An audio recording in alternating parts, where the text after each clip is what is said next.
It is good to see everyone out this evening. It's been a dreary day, but we appreciate you stepping out. Come on up, Ray. We want y'all to sit up here. And Mrs. Steineken? No, come on.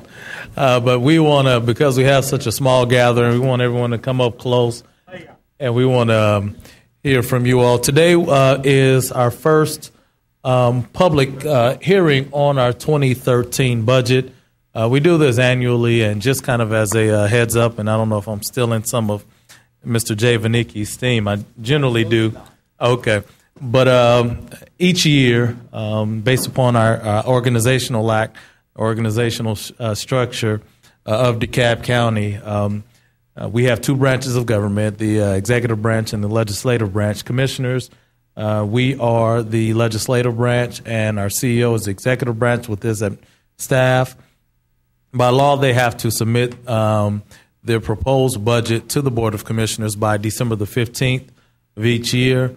And we literally have from that point, from December the 15th on to the end of February, our last meeting in February, to pass the budget. And so in between that period of time, the Board of Commissioners, we deliberate over the budget, typically through our Finance, Audit, and Budget Committee.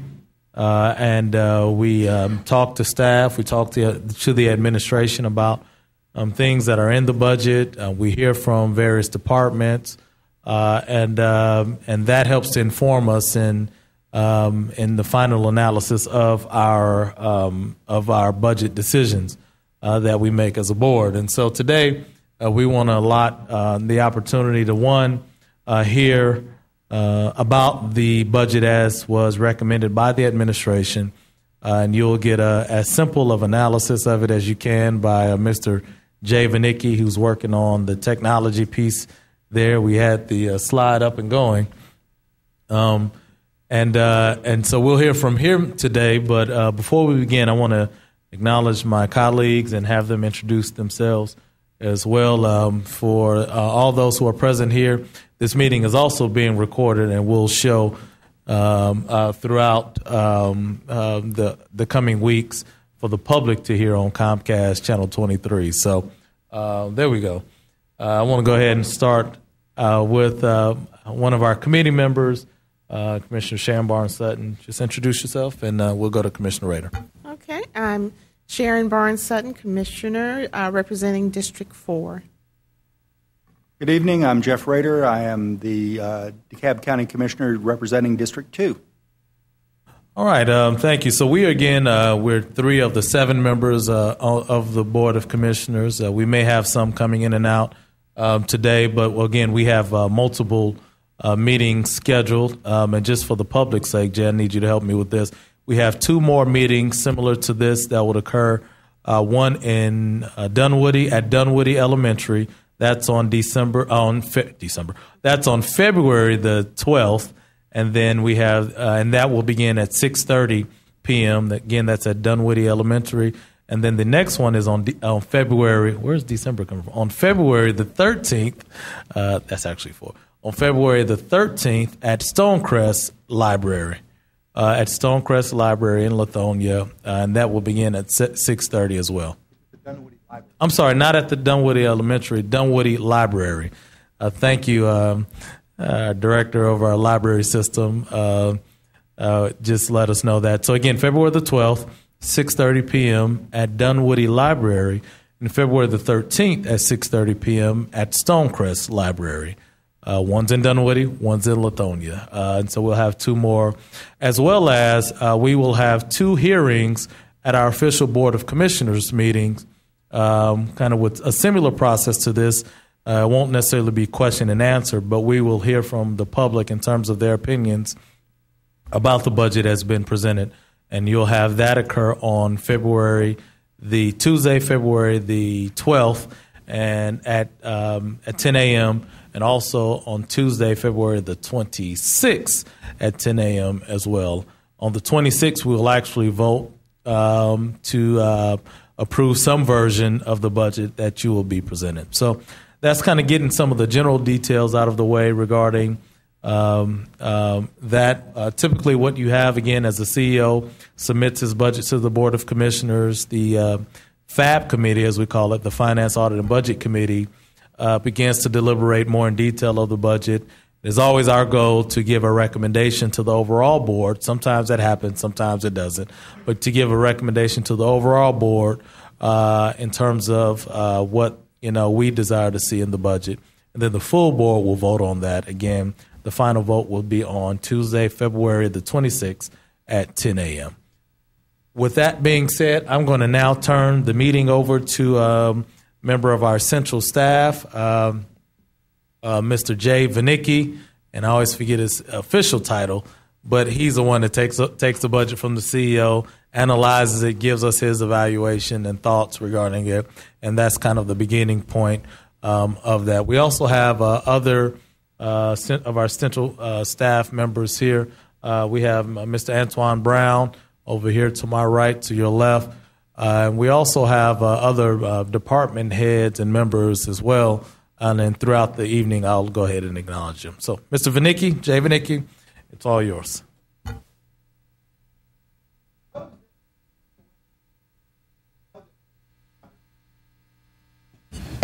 And Lee wants me to talk into the mic like this, so I'll try to stay close to it. So we try to make it a little bit more exciting on this. For those that also saw this 2 weeks ago at Committee of the Whole, just to tell you, the ending is just the same. The plot is just the same. It's Rosebud in the sled, which I'm supposed to, if I use that analogy, tell you it's a movie. Rosebud is the sled. It's a long thing from long ago. So anyway, let's just get started with this. First thing I want to do is give a little bit of background.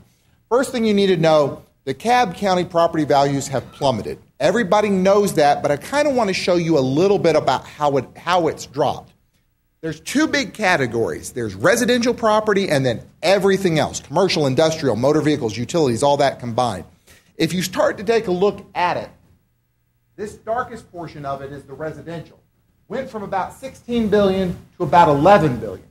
If you take a look, motor vehicle, commercial, and industrial all dropped a little bit, but didn't drop as much as residential properties. Now, the thing you're looking here is countywide. This is the countywide digest. If you just took the unincorporated, the values dropped more. And if you take into account the cities that were created during this time, it even dropped further. But just to show you, even if those cities weren't created, the unincorporated still drops quite a bit. Now, here's this current year, and this is one thing you need to get into. If everybody was equal on January 1st, this past year, of 2012, only one county out of the four major metro counties has suffered a drop in average residential properties. Now, this is not the digest. This is just average house prices. Cobb, Fulton, and Gwinnett have all increased about 1 or 2% over calendar year 2012 in home prices. But DeKalb's home prices peaked for a little bit and then dropped about 3% less. And these are November figures. I need to adjust them for December.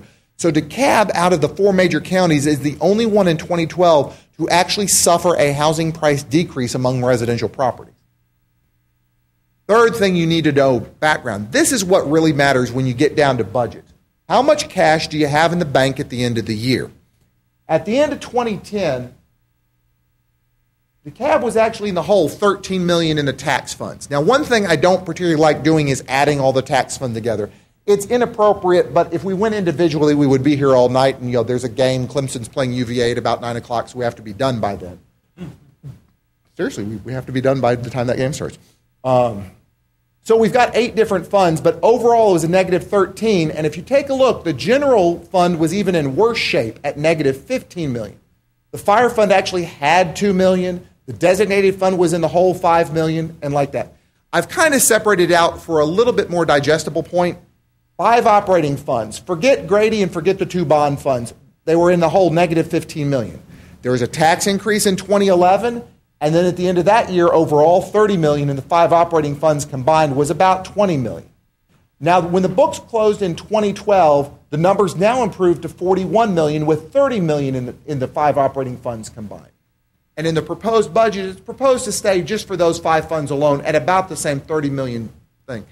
If you want to look at what the goal of the county is to have around $39 or $40 million in those 5 funds. Now, We can get into talk about how much should be in for Grady and for the bond funds, but for those 5 operating funds, the county has been making progress, slow progress, but progress on getting that fund balance to the goal level.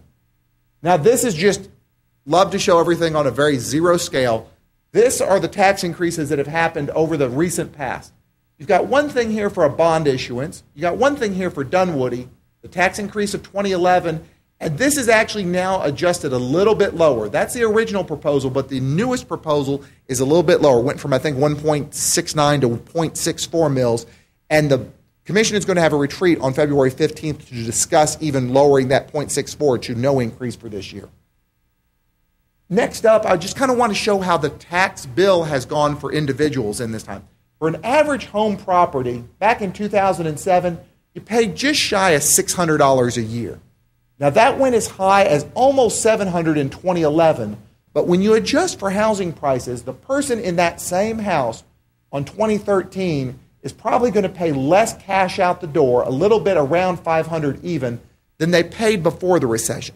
Now, what it is their dollars that they're paying is less. The burden itself is a little bit higher, though. And that's just one of the things that happens when housing prices fall and taxes increase. Now, here's the same thing for a commercial business. Now, for commercial, because their properties, and remember in the first slide, we showed commercial properties haven't dropped as much as residential properties, their tax burden has actually gone up. So if you owned a business before this recession, you probably paid around $8,000 in county taxes. And in this next year, you'll pay somewhere between $10,000 and $10,500. So your tax bill over this same time has actually gone up if you're a commercial or industrial property. Next point we want to bring up is a thing called host disparity. This is one of those things that there's a long, boring write-up that's probably in the back that shows this in more detail. But what happens is everybody gets the same percentage share of hosts. So if you have a $300,000 house, you're going to get $1,100 of your bill forgiven.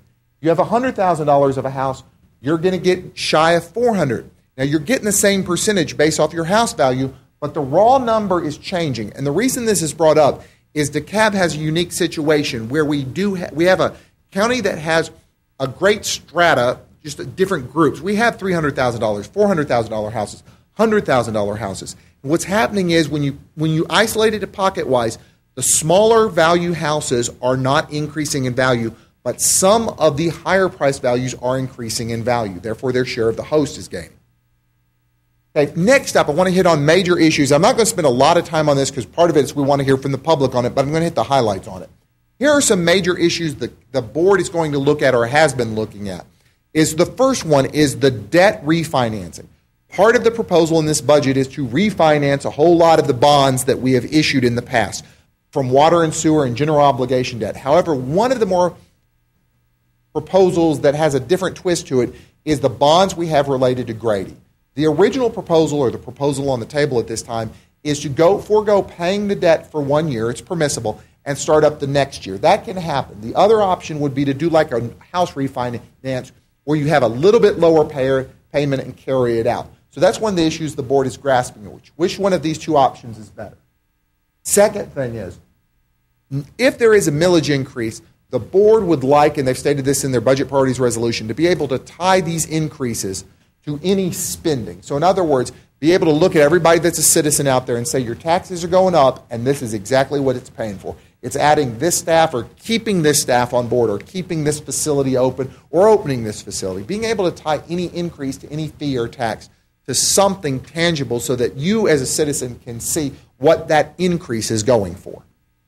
Third part, one thing you need to know, the 2012 budget, the 2013 budget is what I like to call a maintenance budget. There's no drastic restructuring of anything. In fact, if you look at it, there's about 40 tax-funded departments, and about 20 of them go up and about 20 of them go down, and when you add them all together, it stays perfectly flat.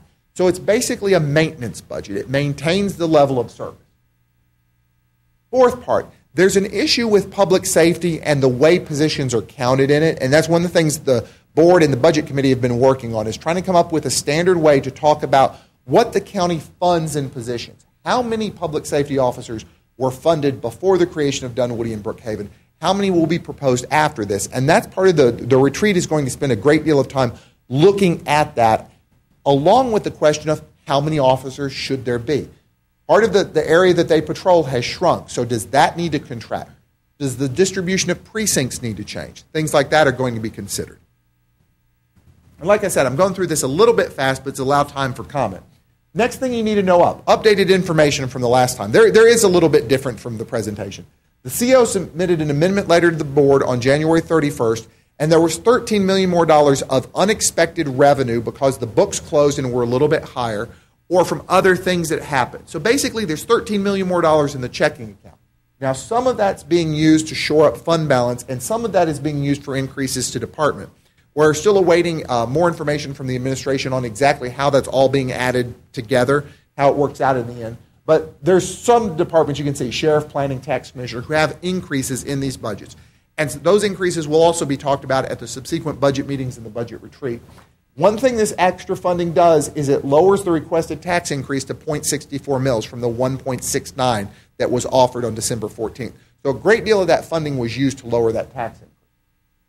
Things on the retreat's agenda, and this is on February 15th, a review of the amendment letter and all the packages in it, to review what the projected fund balances will be for the upcoming year, 2013, what it's going to be at the end of the year. One thing the Commission has wanted to start to do is to look at the 2012 expenditures for the various departments and compare that to the 2013 budget. In other words, if you only spent $1 last year, why do you need $1.25 this year? That's the question that's being asked. Focus on the millage rate changes. One of the things the board wants to do is also look at individual capital projects and also the reassignment of capital projects. In other words, there are some things in there where money was going to be spent on building X, but now it's going to be spent on building Y. Is that a decision that needs to be made? The bond refinancing, as we meant. Part of the amendment letter is $1 million designated to the development fund to help the permitting process and an extensive review of that, because it'll also have a consultant come in and talk about how the permits are issued in DeKalb and also the software associated with that. Police fund staffing levels we've already mentioned. The county's audit function and where it should reside is one of the topics to be discussed. And program sustainability. Let me mention what that is. There's certain things the county does that they do not expect a user charge. And let me give you the most obvious one. Police services. We all pay our property taxes. They're there to protect and serve. Fire, they're there to protect and serve. Now, in some cases with ambulance transport, there's a reason to have a user charge with that. But the guys that come out and do a great deal of the work, that you pay for with property taxes, so they're always there. There are certain things the county does that only certain people use. Golf and tennis centers, the senior centers, the arts centers that we've got. The commission is asked to take a look at that to see how much in fees have they recovered. In other words, how much do the users pay? Now, they're not expecting the users to pay 100% of the cost, but the question has become how much of those services do the actual users do? It could be as little as 5, it could be as high as 95. But part of what they're looking at is how much do we do now and what's the goal of the county in those? Should the programs be self-sufficient or should they be subsidized by tax dollars? Now, this is a laundry list of all the budget meetings we've got, and this one right here is that right there, 6 to 8 p.m. at Town Hall. You can see the rest up there. We've even got a third town hall at one of the chambers of commerce later on, and the budget to be adopted on February 26th. And we always try to keep these down to 10 or 15 minutes just to keep it down and quit the yakking on my side. So at this point, Commissioner, you've got it. If there's any questions or comments or... Well, thank you, Jay. And Jay is going to be right here. He went through that really fast, but again, we want to allow more than enough opportunity to answer any questions. Before I begin, there's a few people who are here that you may or may not know. They're sitting out in the audience, and I just want to kind of mention some of the names. We have our head of our library system, Allison Weisinger. Wave your hand. We have our fire chief here, Eddie O'Brien. We have our chief financial officer, CFO, Joe Gottlieb is back there. We have from the CEO's office, Betty Davis. She's back there. Hey there. I saw Patrick Bailey from our medical examiner's office. Hopefully we won't have to see you anytime soon. I saw Stacy Greer here from GIS. He looked like he stepped out. And we have Latrice Young out of my office in the back as well, and Judy is in the back from Commissioner Sharon Barnes Sutton's office as well. So, okay, what we want to do is allow time to offer any questions. And it would be helpful if actually you would come up to the mic, not just so we can hear, but there's people watching this. If you feel comfortable, we want to make sure that they can hear you on the microphones as well. Ms. Arrington, if you would. Thank you for the opportunity and thank you for the presentation. I want to commend Jay Vanicki for the good job he does on this. I've been attending these dog and pony shows, we used to call them, for years, and it's getting better and better. I gotten to the point where I kind of look forward to getting Jay to explain some of the things that have been unexplained in the past, and I appreciate it. I wanted to ask Jay if he would to go back to its page, just the second slide on page 5. I guess that would be slide 10 on yours. And would you elaborate on that a little bit more and sort of get it down? Millage rate is the one about, that one.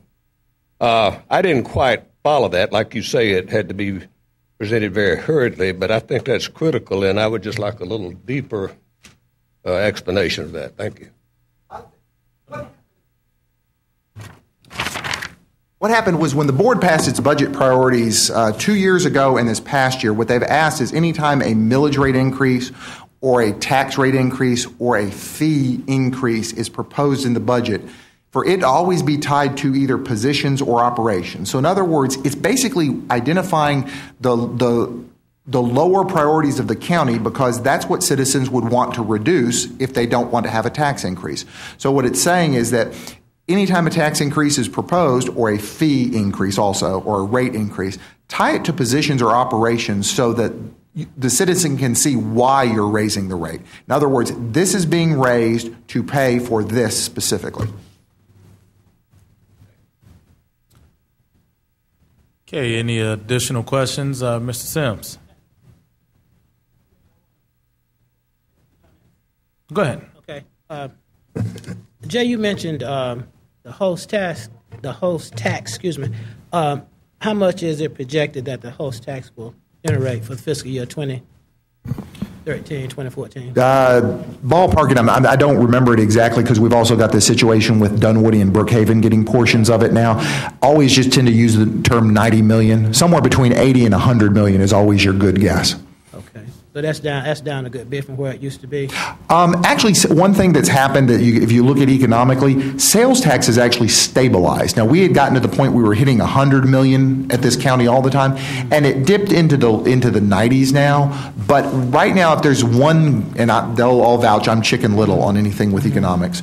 The only green shoot we've got is that we as consumers have kind of said, this is where we've stopped spending, and we've gone straight. We're not going up, but we've gone pretty straight. Okay. All right. And just to add to that, one of the things that we experienced this in the 2012 budget, we experienced an uptick, one, because of the stabilization kind of those transactions of people buying, purchasing things, but also state law allowed us to include the taxation on groceries, which wasn't included as well. So that's allowed an uptick in that as well.